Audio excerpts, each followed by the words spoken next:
අයිබෝන් යාළුවනේ හැමදාම වගේ අදත් අපේ සිනේවර්සෙල් YouTube channel එකට ඔයාව ගොඩක් ආදරෙන් පිළිගන්නවා. ඔන්න යාළුවනේ මම අද ඔයාලට අරගෙන ආවේ හිතා ගන්නවත් බැරි කුතුහලයෙන් පිරුණු සුපිරිම මූවි එකක රිවිව් එකක්. ඉතින් මේ ඇඟ හිරිවැටෙන විදිය අමුතුම ස්ටෝරියක් තියෙන ෆිල්ම් එක තමයි 2009 වසරේදී නිකුත් වුණ Echelon Conspiracy කියන සුපිරිම action sci-fi thriller ෆිල්ම් එක. ඉතින් මේ ස්ටෝරිය ගැන පොඩ්ඩක් කිව්වොත් අපේ කතාවේ ප්‍රධාන චරිතය වෙන මැක්ස් කියන කම්පියුටර් ඉංජිනේරුවට දවසක් අద్භූත පාර්සලයකින් අතිනවීන ස්මාර්ට්ෆෝන් එකක් ලැබෙනවා. මේ ෆෝන් එකට ලැබෙන පණිවිඩ මගින් අනාගතයේ සිදුවෙන දේවල් කලින්ම නිවැරදිව පවසන්න පුළුවන් වෙනවා. ඉතින් මේ අద్භූත මැසේජ් නිසා මැක්ස් විශාල වශයෙන් සල්ලියක් දිනාගත්තත් ඒත් එක්කම එයා මුළු රටේම තියෙන දරුණුම AI පද්ධතිය සහ ආරක්ෂක අංශ මැද ලොකු අනතුරකට පැටලෙනවා. ඉතින් මේ අద్භූත මැසේජ් එවන්නේ කවුද? මැක්ස්ට තමන්ගේ ජීවිතේ බේරගන්න පුළුවන් වෙයිද කියන එක දැනගන්න නම් කුතුහලයෙන් පිරුණු මේ කතාව අනිවාර්යෙන්ම අවසානයේ වෙනකම් බලන්න ඕනේ. ඉතින් කතාවට යන්න කලින් මේ වගේ තවත් ලස්සන movie reviews මග නොහැර බලන්න සිනේවර්සෙල් අපේ YouTube channel එක subscribe කරලා ළඟම තියෙන bell icon එක click කරලා තියාගන්න කියලා ආදරෙන් මතක් කරනවා. එහෙනම් අපි වැඩි කතා නැතුව ෆිල්ම් එක පැත්තට හැරෙමු. ඔන්න යාළුවනේ අපේ කතාව ආරම්භ වෙන්නේ මැක්ස් කියන පරිගණක ඉංජිනේරුවෙක්ගෙන්. එයා මේ වෙලාවේ තායිලන්තයේ තමන් කර හිටපු රාජකාරී වැඩ කටයුතු ටික සාර්ථකව අවසන් කරමිනු ඉන්නේ. ළඟදීම එයාට ආපහු තමන්ගේ රට වෙන USA බලා යන ලෑස්ති වෙන සිද්ධ වෙනවා. ඉතින් දවසක් එයා වැඩ ඉවර වෙලා තමන් අතර වෙලා ඉන්න හෝටලෙට එනකොට හෝටලේ රිසෙප්ෂන් එකේ ඉන්න සේවකයා මෙයාට ලොකු පාර්සලයක් දෙනවා.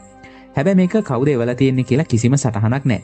මැක්ස් කිසිසේත්ම අඳුරන්නේ නැති කෙනෙක්ගෙන් තමයි මේක ලැබිලා තියෙන්නේ. ඉතින් මැක්ස් තමන්ගේ කාමරයට ගිහින් මේක කඩලා බලනකොට දක්නට ලැබෙන්නේ මින් පෙර දැකලා නැති අලුත්ම සුපිරි තාක්ෂණයෙන් යුත් ස්මාර්ට්ෆෝන් එකක්. මැක්ස් මේ ගැන එච්චරම හිතන්නේ නැතුව ෆෝන් එක පැත්තකින් තියලා එයාගේ සුපුරුදු වැඩ ටික කරගෙන යනවා. හැබැයි ඔන්න ඔය අතරේ මේ අලුත් ෆෝන් එක රින් වෙලා තව මැසේජ් එකක් ලැබෙනවා. මේ මැසේජ් එකේ තියෙන්නේ මේ සතිය අන්තයේ හොටෙල් ගාස්තු 150කින් අඩු වෙනවා කියලා. මැක්ස්ට මේක එකපාරටම විශ්වාස කරන්න බැරි හින්දා එයා හෝටලේ සේවකයෙක්ගෙන් අහලා බලනවා මේක ඇත්තක්ද කියලා. පුදුම වැඩේ කියන්නේ ඒ සේවකයා කියනවා ඔව් ඒක ඇත්තක් කියලා. ඉතින් මේ 150ක ලොකු වට්ටමෙන් ප්‍රයෝජනයක් ගන්න හිතාගෙන මැක්ස් තව දවස් දෙකක් තායිලන්තෙම නතර වෙන්න තීරණය කරනවා. පස්සේ එදාරා මැක්ස් තමන්ගේ කාමරේ ඉඳන් ටීවී එකේ ප්‍රවෘත්ති බලනකොට එයාට දක්නට ලැබෙන්නේ මුළු ඇඟම හිරිවැටිලා යන ප්‍රවෘත්තියක්. ඒ තමයි එයා කලින් යන ලෑස්ති වෙලා හිටපු ප්ලේන් එක අනතුරකට ලක් වෙලා තියෙනවා කියන එක. ඒ විතරක් නෙමෙයි ප්ලේන් එකේ හිටපු හැමෝම වගේ මිය ගිහින් බේරුණු කිසිම කෙනෙක් නැහැ. මේක දැක්කම මැක්ස්ට බයටම ඇඟ හිරිවැටිලා යනවා. මොකද එයාට තේරෙනවා අර ආපු මැසේජ් එක නිසා තමන්නේ ප්ලේන් එකේ නොගිය එකට තමන්ගේ ජීවිතේ බේරුණා කියලා. ඇත්තට මේ මැසේජ් එක තමයි එයාගේ ජීවිතේ බේරලා තියෙන්නේ.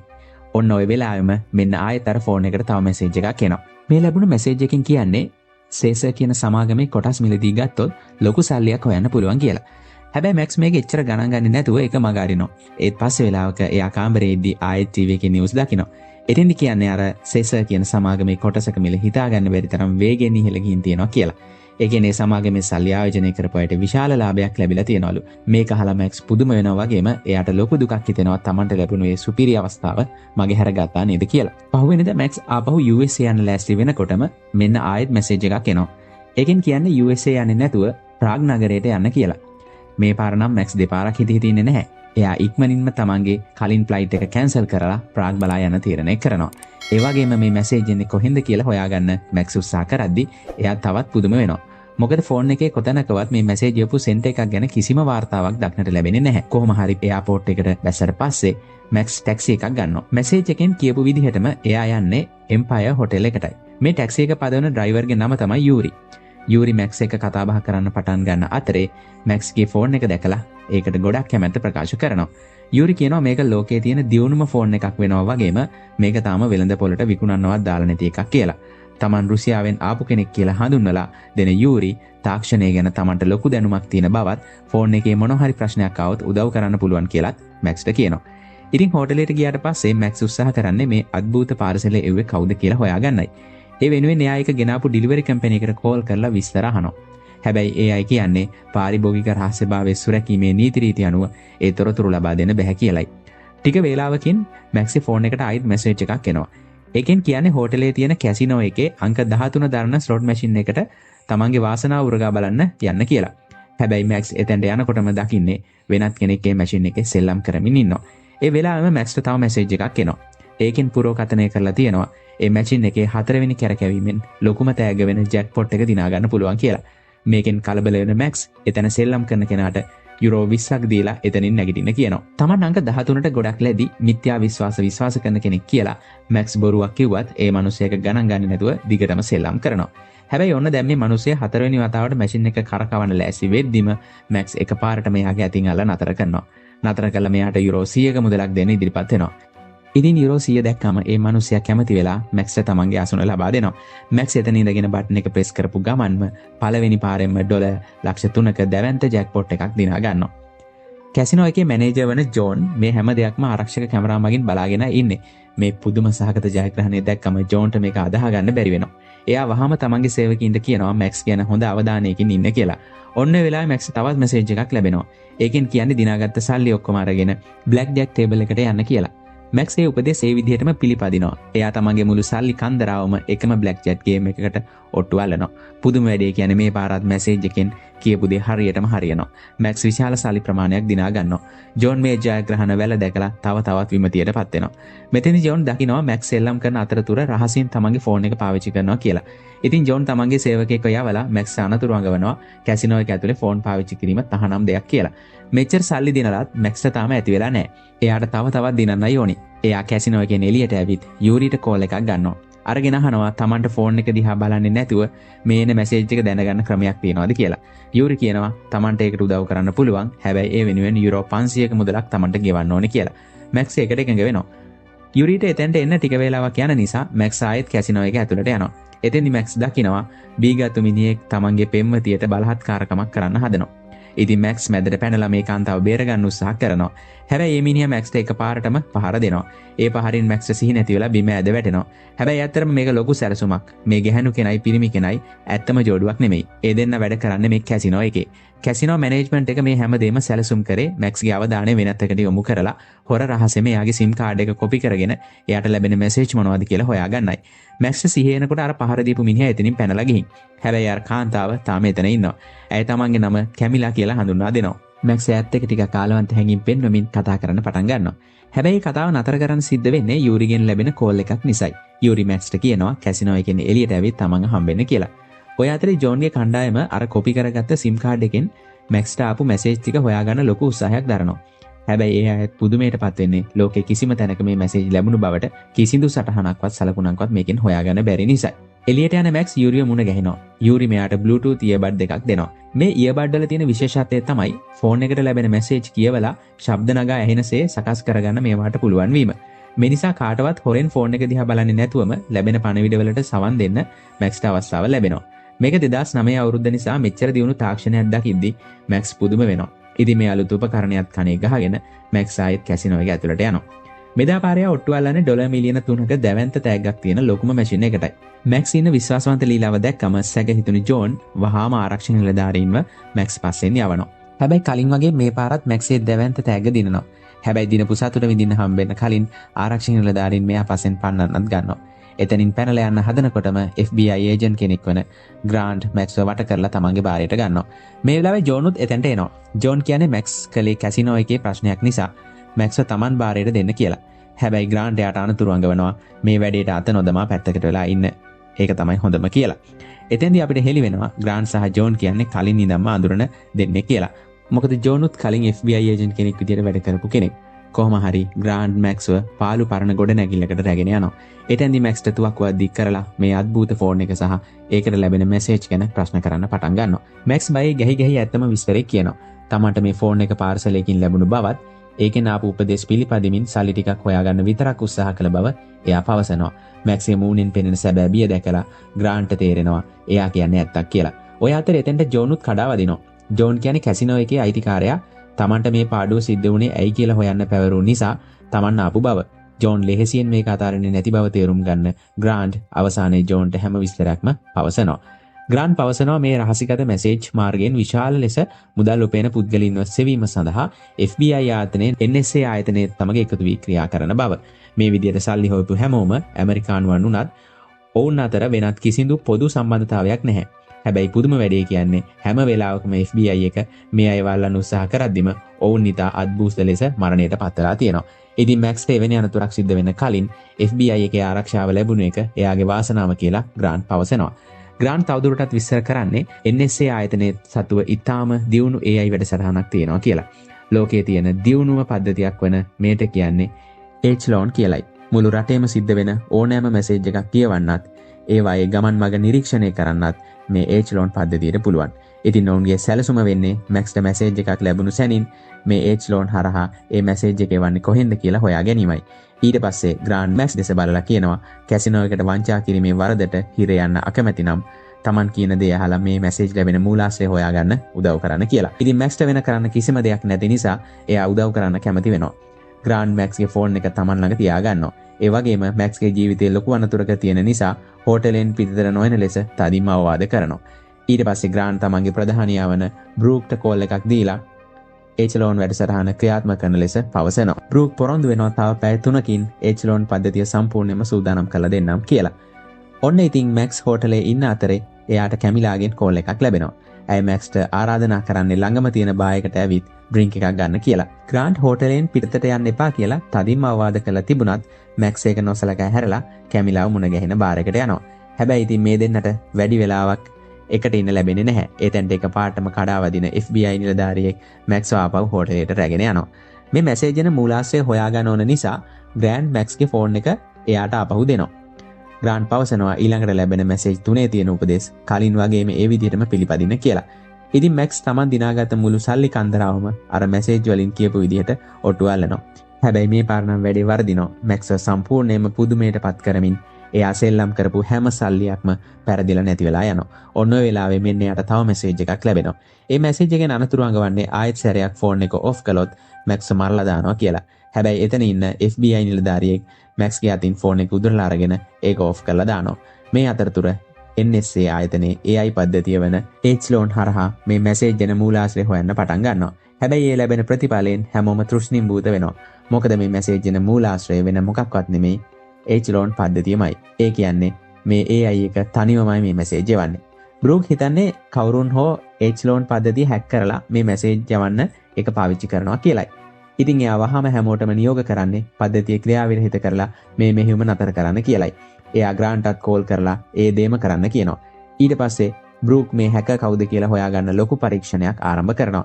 හැබැයි පරීක්ෂණයේ අවසානයේදී හෙළි වෙන්නේ පිටතින් කිසිම කෙනෙක් මේ පද්ධතිය හැක් කරලා නැහැ කියලයි. එදාරා කැමිලා මැක්ස්ට තමන්ගේ නිවසට එන්න කියලා ආරාධනා කරනවා. ඇය මැක්ස් වෙනුවෙන්ම රසවත් කෑම වේලක් පිළියෙල කරනවා. රෑ කෑමෙන් පස්සේ මේ දෙන්න ගොඩක් සමීපව කතා බහ කරලා අවසානයේදී ඔවුන් අතර ලොකු ආදර සම්බන්ධතාවයක් ගොඩ නැගෙනවා. පහුවෙනිදා උදේ ජෝන් තමන්ගේ කැසිනෝ අයිතිකරු මුණ ගැහෙන යනවා. ජෝන් පවසනවා NSA ආයතනයේ මේ ගැන පරීක්ෂණ නතර කරලා තියෙන කියලා. හැබැයි කැසිනෝ අයිතිකරු ජෝන්ට බල කරන්නේ මේ අద్භූත මැසේජ් එන්නේ කොහෙන්ද කියලා හොයන්න තමන්ගේම කියලා පරීක්ෂණයක් ආරම්භ කරන්න කියලයි. ඊට පස්සේ ජෝන් වහාම කැමිලට කෝල් එකක් ගන්නවා. එයා කියනවා කලින් මේ ෆෝන් එක ළඟ තියාගෙන හිටපු අයට උණු විදියේ මරණයක් මැක්ස්ට සිද්ධ වෙන්න නොදී එයාව ගේ ඇතුළටම කරලා පරිස්සම් කරන්න කියලා. මේ අතරේ ග්‍රාන්ට් අර ෆෝන් එකට අලුත් මැසේජ් එකක් ලැබෙනවා. ඒකේ තියෙන්නේ එක්තරා ලිපිනයක්. ඉතින් ග්‍රාන්ට් මැක්ස්ව එතනට යවන්නේ නැතුව තමන්ගේ වෙනත් FBI ඒජන්ට් කෙනෙක්ව ඒ ෆෝන් එකත් එක්ක ඒ ලිපිනයට යවනවා. ඒ ඒජන්ට් එතනට යනවත් එක්කම ෆෝන් එකට දෙවෙනි මැසේජ් එක ලැබෙනවා. ඒ මැසේජ් එකෙන් කියන්නේ පාර හරහා මාරු වෙන්න කියලා. අවාසනාවන්ත විදියට ඒ නිලධාරියා පාර මාරු වෙද්දිම වේගෙන් ආපු කාර් එකක හැප්පිලා එතනම මිය යනවා. ඇත්තට මේ මරණය සැරසුම් කරලා තිබුණේ මැක්ස් වෙනුවෙන්මයි. මේ සිද්ධිය ඇස් පන අපිටම දකින්න ග්‍රාන්ට් සම්පූර්ණයෙන්ම තෘෂ්ණිම්භූත වෙනවා. එයා බිම වැටිලා තිබුණු ෆෝන් එක අතර ගන්නකොටම තවත් මැසේජ් එකක් ලැබෙනවා. ඒකෙන් තර්ජනය කරන්නේ වහාම මැක්ස්ව Tamanට බාර දෙන්න නැත්නම් මීට වඩා දරුණු ප්‍රතිවිපාක වලට මුහුණ දෙන්න වෙයි කියලයි. මේ අතරතුර මැක්ස් මේ H-Loan වැඩසටහන ගැන තවත් හොයලා බලනවා. එතෙන්දී ආ හොයාගන්නේ NSA ආයතනයේට ඕනෑම කෙනෙක්ගේ මැසේජ් කියවන්න පුළුවන් වගේම මුළු රටේම තියෙන ආරක්ෂක කැමරා මගින් ඕනෑම කෙනෙක්ව සජීවීව නිරීක්ෂණය කරන්න පුළුවන් කියලා කියන එකයි. මැක්ස් මේ විස්තර කැමිලාට පවසනවා. ඔන්න ඔය වෙලාවෙම කැමිලා දකිනවා පාරේ එහා පැත්තේ තියෙන පරණ ගොඩනැගිල්ලක වහලේ උඩ ඉන්න ස්නයිපර් කෙනෙක් තමන්ගේ දෙසට තුවක්කුව එල්ල කරගෙන ඉන්නවා. ඇයි ඉක්මනින් මැක්ස් බිමට තල්ලු කරනවා. ඒත් එක්කම ආපු වෙඩි උණ්ඩයක් මැක්ස්ගේ ඇඟේන වැඩි යාන්තමින් බේරෙනවා. ඊට අමතරව ඔවුන් මරන්න පඩිපෙළ දිගේ තවත් මිනිසුන් දෙදෙනෙක් උඩට එන බව කැමිලා දකිනවා. මැක්ස් බේර ගන්න හිතාගෙන ඇය ආව කාමරයකට දාලා ලොක් කරනවා.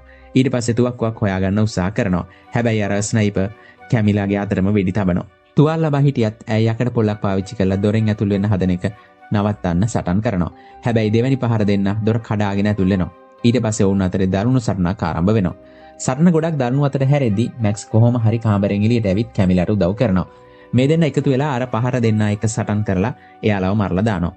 කැමිලා සතු මේ දරුණු සටන් කුසලතාවය දක්න මැක්ස් සම්පූර්ණයෙන්ම පුදුම වෙනවා. එයාට තේරෙනවා ඇය කැසිනෝ එකේ ජෝන් යටතේ වැඩ කරන කෙනෙක් කියලා. ඔන්න ඔය වෙලාවෙම ජෝන් කැමිලාගේ නිවසට පැමිණෙනවා. එයා ඉක්මනින්ම මැක්ස්ව තමන්ගේ වාහනයට දාගෙන ආරක්ෂිත තැනකට රැගෙන යනවා. ජෝන් මැක්ස්ට පවසන්නේ මැක්ස් මේ ඒචලෝන් වැඩසටහන ගැන දන්නා නිසා NSA ආයතනයට ඔහුව මරා දැමීමට අවශ්‍ය වී ඇති බවයි. විශේෂයෙන්ම NSA ප්‍රධානියා වන බෲක්ට මේ රහස මහජනයා අතරට යනවා දක්න අවශ්‍ය නැහැ. ජෝන් මැක්ස්ට පැහැදිලි කරන්නේ මේ අනතුරෙන් බේරෙන්න තියෙන එකම ක්‍රමය මේ මැසේජ් එක ඇත්තට මෙන්න කොහෙන්ද කියලා හොයා ගැනීම විතරක් බවයි. එතෙන්දි මැක්ස් මතක් කරන්නේ මොස්කව් වල ඉන්න දක්ෂ ටැක්සි ඩ්‍රයිවර් කෙනෙක් වෙන යූරි ගැනයි. මැක්ස් පවසනවා මේ මැසේජ් පිටුපස තියෙන අභිරහස විසඳන්න යූරිට පුළුවන් වෙයි කියලා. ජෝන් මුලින්ම මේකට එකඟ වෙන්නේ නැහැ. එයා අහන්නේ NSA ආයතනයේ ඉන්න දක්ෂම විද්‍යාඥයෙක්වත් හොයාගන්න බැරි වුණු දෙයක් සාමාන්‍ය ටැක්සි ඩ්‍රයිවර් කෙනෙක් කොහොමද හොයන්නේ කියලා. හැබැයි මැක්ස් කරුණු පැහැදිලි කරමින් ජෝන්ව එකඟ කරගන්නවා. එයා පවසනවා ඇමරිකානු තාක්ෂණයට වඩා රුසියානු තාක්ෂණයේ ඉහළින්ම තියෙන අවස්ථා ඕනතරම් තියෙනවා කියලා. ජෝන්ටත් වෙනත් සැලසුමක් නැති නිසා අවසානයේදී එයා මේකට එකඟ වෙනවා. ඉතින් මේ දෙන්න වහාම මොස්කව් බලා පියාසර කරන්නේ යූරිව මුණ ගැහෙන්නයි. ඔවුන් යූරිගේ නිවසට ගිහින් මේ හැමදේම පැහැදිලි කරාට පස්සේ යූරි පවසනවා මේ අභිරහස විසඳන්න Tamanට අඩුම තරමින් පැය 3ක කාලයක්වත් අවශ්‍ය වෙනවා කියලා. ඉතින් ඒ පැය 3 ඉවර වෙනකන් ජෝන් සහ මැක්ස් එලියට ගිහින් ඇවිදින්න යනවා. ඒ යන අතරතුර මැක්ස් ජෝන්ගෙන් අහනවා එයා ඇයි FBI එකෙන් අයින් වුණේ කියලා. ජෝන් පවසනවා Taman හැම වෙලාවෙම NSA ආයතනයේ ඒචිලෝන් වැනි AI වැඩසටහන් වලට විරුද්ධ වුණු බව. රටේ සාමාන්‍ය වැසියන්ව නිරීක්ෂණය කරමින් ඔවුන්ව පාලනය කිරීම වැරදි වගේම ඊටම භයානක වැඩක් කියලා ජෝන් විශ්වාස කරාලු. ජෝන් මේ ඒචිලෝන් පද්ධතියට විරුද්ධව විශාල ලෙස විරෝධය දැක්වුවත් කවුරුවත් එයාගේ අදහස් වලට අහුම්කම් දීලා නැහැ. ඉතින් ඒ වගේ වැරදි වැඩ කරන කණ්ඩායමක කොටස්කරුවෙක් වෙන්න අකමැති නිසා එයා FBI එකෙන් ඉවත් වෙන්න තීරණය කරාලු. පැය 3කට පස්සේ ඔවුන් නැවතත් යූරිව මුණ ගැහෙනවා. යූරි පවසන්නේ මේ ඒචිලෝන් පද්ධතිය කිසිවෙකු විසින් හැක් කරලා නැති බවයි. ඒ වෙනුවෙන් මේ පද්ධතිය තනිවම ක්‍රියාත්මක වෙමින් මැසේජ් යවනවලු. ඒ වගේම මේ වන විට ලෝකේ පුරාම තියෙන පරිගණක පද්ධති වෙත ලැබුගින්නක් වගේ මේ ඒචිලෝන් ව්‍යාප්ත වෙමින් පවතිනවලු. මේ AI පද්ධතිය සතු ඉහළ බුද්ධිය නිසා ප්ලේන් එක අනතුරකට ලක් වෙන බව කලින්ම දැනගෙන තිබුණු අතර එය පද්ධති වාර්තාවල පවා සටහන් වී තිබුණලු. ඒ වගේම ශේෂ සමාගමේ කොටස් මිලේ ඉහළ යන බව දැනගත්තේ එහි ප්‍රධානී අතර සිදුණු රහසිගත පණිවිඩ කියවීමෙනුයි. මේ පද්ධතිය කැසිනෝ මැෂින් වලට පවා ඇතුල් වෙලා තිබුණු නිසා මැක්ස්ට තරම් වාර ගණනකදී දිනන්න උදව් කරන්න පුළුවන් වෙලා තියෙන්නේ. හැබැයි තාම ප්‍රශ්නේ වෙන්නේ ඒචිලෝන් ඇයි මේ හැමදේම කරන්න කියන එක පැහැදිලි නොවීමයි. ඔවුන් මේ ගැන කතා කර ඉන්න අතරේ එතැන්ට FBI නිලධාරීන් කඩාව දිනවා. මැක්ස් සහ ජෝන් එතනින් බේරෙන්න හිතාගෙන වෑන් රථයක් හොරකම් කරගෙන පැනලා යන්න උත්සාහ කරනවා.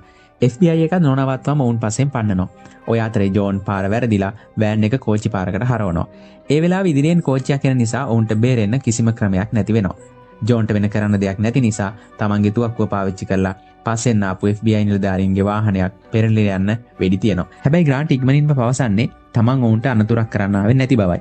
ඇත්තටම එයාලට අවශ්‍ය වෙලා තියෙන්නේ මැක්ස්ගේ ෆෝන් එක ආපහු මැක්ස්ටම ලබා දෙන්නයි. ග්‍රාන්ට් පවසනවා ඒචිලෝන් පද්ධතියට sannivedanaya කරන්න අවශ්‍ය වෙලා තියෙන්නේ මැක්ස් එක්ක විතරක් බව. ඒ වගේම යූරි කිව්වා වගේම ඒචිලෝන් තනිවම මේ මැසේජ් යවන බව දැන් NSA ආයතනයත් පිළිගන්නවලු. ග්‍රාන්ට් පවසනවා ඒචිලෝන් කොතරම් භයානකද කියලා Tamanට දැන් වැටහෙන බවත් මේ ක්‍රියාවිරහිත කිරීමට Tamanට අවශ්‍ය බවත්. ඔන්න එකපාරටම ෆෝන් එකට අලුත් මැසේජ් එකක් ලැබෙනවා. ඒකේ තියෙන එක්තරා ලිපිනයක්. පුදුම වැඩේ කියන්නේ මේ ලිපිනය මැක්ස් කලින් ආරක්ෂක ඉංජිනේරුවෙක් විදිහට වැඩ කරපු ස්ථානයයි. ඉතින් මේ කණ්ඩායම ඒ ස්ථානයට යනකොට දකින්නේ සම්පූර්ණයෙන්ම වසා දමා ඇති බංකරයක්. ඒක ඇතුලේ විශාල සේවාදායක පරිගණක සමූහයක් සහ ඊටාම බලවත් පරිගණක පද්ධතියක් තියෙනවා. මේක මැක්ස් විසින්ම කලින් ස්ථාපනය කරන්න උදව් කරපු එකක්. ඒ විට ෆෝන් එකට තවත් මැසේජ් එකක් ලැබෙනවා. ඒකෙන් මැක්ස්ට කියන්නේ පිටත තොරතුරු ඇතුළත් කර ගැනීම සඳහා සේවාදායකයාට අනුමැතිය ලබා දෙන ලෙසයි. මැක්ස්ේ උපදෙස් පිළිපදිනවා. හැබැයි ඊට පස්සේ පරිගණක තිරය සම්පූර්ණයෙන්ම ක්‍රියාවිරහිත වෙනවා. NSA එකේ ඉන්න දක්ෂම පරිගණක විද්‍යාඥයාටවත් මේක ආපහු ඕන් කරන්න බැරි වෙනවා. ඉතින් හැමෝම කලකිරීමෙන් යුතුව බංකරෙන් එළියට එනවා. එහිදී FBI නිලධාරියෙක් පවසනවා මේ ස්ථානයේ අයිතිකරුත් කලින් ඒචිලෝන් පද්ධතියේ ගොදුරක් බවත් එයා මිය ගිය දා සිට මේ ස්ථානයේ පාළුවට ගොස් තිබූ බවත් ග්‍රාන්ට් එවිට වැටහෙනවා ඒචිලෝන් පද්ධතියට මේ සේවාදායකින් අවශ්‍යව තිබූ බවත් ඒ නිසාමයි එහි අයිතිකරු මරා දමලා තිබෙන්නේ කියන එක. මැක්ස් ආරක්ෂක ඉංජිනේරුවා ලෙස කටයුතු කළ නිසා මේ සේවාදායකයන්ට අනුමැතිය ලබා දිය හැකි මැක්ස්ට පමණක් බැවින් ඒචිලෝන් දිගින් දිගටම මැක්ස්ට පණිවිඩය වා තිබෙනවා. ග්‍රාන්ට් තමන්ගේ FBI නිලධාරීන්ට ආපහු යන්න කියලා එයා මැක්ස් සහ ජෝන් ආයෙත් බංකරය ඇතුළට යනවා. එතෙන්දි මැක්ස් දැකලා පුදුම වෙන්නේ ඒචිලෝන් වැඩසටහන NSA සර්වර් වලින් සම්පූර්ණයෙන්ම ඉවත් වෙලා මේ බංකරේ තියෙන පරිගණක පද්ධතියට සංක්‍රමණය වෙලා තියෙන එකයි. මේ අතර NSA මූලස්ථානයේ ඉන්න බෲක් ඩොලර් බිලියන ගාණක් වටින තමන්ගේ මේ වටිනා වැඩසටහන මෙලෙස අතුරුදන් වුණේ කොහොමද කියමින් දැඩි ලෙස කෝපයටපත් වෙනවා. මේ අතරේ මැක්ස්ට වැටහෙනවා ඒචලෝන් පද්ධතිය තමන්ගේ ඉහළම සහ බලවත්ම මට්ටමින් යාවත් කාලීන වෙමින් පවතින බව. ඒ ලෝකේ පුරාම ඇති සියලු තාක්ෂණික උපාංග කුඩා සර්වර් ලෙස භාවිත කරමින් ඒවා තුල සදාකාලිකව ජීවත් වීමට ව්‍යාප්ත වෙන්නයි සූදානම් වෙන්නේ. NSA ආයතනයේ තමන් යාවත් කාලීන වීම වළක්වන නිසා ඒචලෝන් ඔවුන්ගේ සර්වර් වලින් ඉවත් වී මෙතෙන්ට පැමිණි බව ඔවුන් වටහා ගන්නවා. ග්‍රාන්ට් වහම බෲක්ට කෝල් එකක් ගන්නවා. බෲක් පවසන්නේ තමන් ජනාධිපතිවරයා සමග මේ ගැන කතා කළ බවත් මෙතරම් මිලාදික වැඩසටහනක් අහිමි කරගත නොහැකි බැවින් ඒචලෝන් යාවත් කාලීන වීමට දෙන ලෙස ජනාධිපතිවරයා නියෝග කළ බවත්ය. ඇමරිකාවේ ආරක්ෂාව සහ අවශ්‍යතාව වෙනුවෙන් නිර්මාණය කළ මෙම වැඩසටහන ස්වාධීනව ක්‍රියාත්මක කිරීමට ඉඩ දිය යුතු බව බෲක් පවසනවා. හැබැයි ග්‍රාන්ට් මේකට කිසිසේත්ම එකඟ වෙන්නේ නැහැ. ග්‍රාන්ට් බෲක්ට පවසන්නේ කුමක් සිදු වුණත් තමන් ඒචලෝන් ක්‍රියාවේ හිත කරන බවයි. ඔවුන් ඒචලෝන් අක්‍රිය කරන ක්‍රමයක් හොයමින් ඉන්න අතරේ ෆෝන් එකට මැසේජ් එකක් එනවා. Don't try it. ඒ කියන්නේ ඒක උත්සාහ කරන්න එපා කියලයි. ඊට පස්සේ පරිගණක තිරේ පෙන්වන්නේ ඒචලෝන් මුළු රටේම තියෙන මූල්‍ය පද්ධතිය තමන්ගේ පාලනයට නතු කරගෙන ඇති බවයි. ඔවුන් ඒචලෝන් අතර කරන්න හැදුවත් රටේ සියලු මුදල් සම්පූර්ණයෙන්ම විනාශ කර දමන බවට එය තර්ජනය කරනවා. මේකෙන් මැක්ස් දැඩි ලෙස කල්පනා කරන්න පටන් ගන්නවා. එයා මේ පද්ධතිය නතර කරන්න වෙනස්ම විදිහට උපක්‍රමයක් කල්පනා කරනවා. මැක්ස් ඒචලෝන් පද්ධතිය සමග සංනිවේදනය කරමින් අහනවා එහි සැබෑ අරමුණ සහ ඒට කිරීමට අවශ්‍ය කුමක්ද කියා. එවිට ඒචලෝන් පිළිතුරු දෙන්නේ තමන්ගේ එකම අරමුණ ඇමරිකාව සහ ඒ ජනතාවගේ අවශ්‍යතා ආරක්ෂා කිරීම බවයි. එවිට මැක්ස් ඒචලෝන් පද්ධතියට පවසනවා සෙනෙට් බිල් 2330 නම් වූ නීති කෙටුම්පතේ වගන්තිය කියවා බලන ලෙස. ඒචලෝන් එම නීතිමය වගන්ති රාශියක් කියවීමට පටන් ගන්නවා. ඒ කියවගෙන යද්දී ඒචලෝන්ට වැටහෙනවා ඇමරිකානු ජනතාවගේ පෞද්ගලිකත්වයට සහ නිදහසට ඇති ලොකුම තර්ජනය වෙන කිසිවක් නොව තමන් බව. සිදුවීමට යන දේ තේරුම් ගන්නා ඒචලෝන් අවසාන මොහොතේදී තමන් විසින් තමන්ව සම්පූර්ණයෙන් මකා දමනවා. මේ සිදුවීමෙන් පසු නියෝග නොපිළිපැදීම සහ වැඩසටහන ක්‍රියා විරහිත කිරීමේ වරදට මැක්ස් ජෝන් සහ ග්‍රාන්ට්ව අත්අඩංගුවට ගැනීමට බෲක් විසින් එවූ FBI නිලධාරීන් එතැනට පැමිණෙනවා. හැබැයි රජය විසින් ඉතා ඉක්මනින් ඔවුන් නිදහස් කර හරිනවා. රජය එසේ කරන්නේ මහජනයාගේ අවධානය මේ වෙත යොමු වීම වැළැක්වීම සහ ඇත්තට මෙතන සිදු වුණේ කුමක්ද කියා ලෝකෙට දැන ගැනීමට ඇති ඉඩකඩ සම්පූර්ණයෙන්ම වසා දැමීමටයි. පසුව ජෝන් සහ ග්‍රාන්ට් දෙදෙනාටම නැවත FBI ආයතනය සමග එකතු වීමට ආරාධනා ලැබෙනවා. ඔය අතර එතෙන්ට එන කැමිලා කැසිනෝ අයිතිකරු විසින් එවන ලද ඩොලර් මිලියන 3ක චෙක් පතක් මැක්ස් ලබා දෙනවා. ඒචලෝන් පද්ධතිය ක්‍රියාවිරහිත කිරීමට උදව් කිරීමෙන් තමන්ට ඉදිරියේ සිදුවීමට තිබූ විශාල මූල්‍යමය පාඩුව වළක්වා දීම ගැන කැසිනෝ අයිතිකරු මැක්ස් තමන්ගේ ස්තුතිය මේ අයුරින් පළ කර තිබුණා. කතාවේ අවසානයේදී ආපහු මොස්කව් වල දර්ශනයකට යොමු වෙනවා. එතෙන්දී හෙළි වෙන්නේ යූරි කියන්නේ සාමාන්‍ය ටැක්සි ඩ්‍රයිවර් කෙනෙක් නෙමෙයි කියලා. එයා ඇත්තටම රුසියානු රජයේ ඉහළ නිලධාරියෙක්. එයා තමන්ගේ ප්‍රධානියට පවසනවා තමන්ගේ මෙහෙයුම සාර්ථක වූ බවත් ඒචලෝන් පද්ධතිය සම්පූර්ණයෙන්ම මකා දමා ඇති බවත්. ඇත්තටම රුසියානු රජයේ ඒචලෝන් පද්ධතිය සතු දැවැන්ත බලය සහ එයින් තමන්ගේ රටේ ආරක්ෂාවට ඇති තර්ජනය ගැන කලක සිටම හොඳින් දැනගෙන සිට තිබෙනවා. ඊට ප්‍රතිචාර දැක්වීමක් වශයෙන් තමයි ඔවුන් ඉතා සූක්ෂම ලෙස මේ මුළු මෙහෙයුමම සැලසුම් කළා තියෙන්නේ. තමන්ගේ රටේ අවශ්‍යතා සුරක්ෂිත කරගනිමින් රුසියාවට එල්ලවිය හැකි බරපතල තර්ජන සම්පූර්ණයෙන්ම තුරන් කිරීම සඳහා මේ අන්තරායක වැඩසටහන විනාශ කර දැමීමට ඔවුන් වග බලාගෙන තිබුණා. ඉතින් යාළුවනේ මේ වගේ අතිනවීන තාක්ෂණය කවදා හරි අපේ ජීවිත සම්පූර්ණයෙන්ම පාලනය කරන්න ගත්තොත් මුළු ලෝකෙම මොන වගේ අනතුරක වැටෙයිද කියලා අපිට මේ කතාවෙන් හොඳටම පැහැදිලි වෙනවා. ඉතින් මේ වගේම කුතුහලයෙන් පිරුණු තවත් ලස්සන මූවි රිවිව්ස් මග නොහැර ඉදිරියට බලන්න හැමදාම අපේ සිනේවර්සස් channel එකත් එක්ක දිගටම රැඳිලා ඉන්න කියලා ඔයාලගෙන් ගොඩක් ආදරෙන් ඉල්ලා සිටිනවා. එහෙනම් තවත් රිවිව් එකකින් වෙනත් දවසක හමු වෙමු. සුබ දවසක්.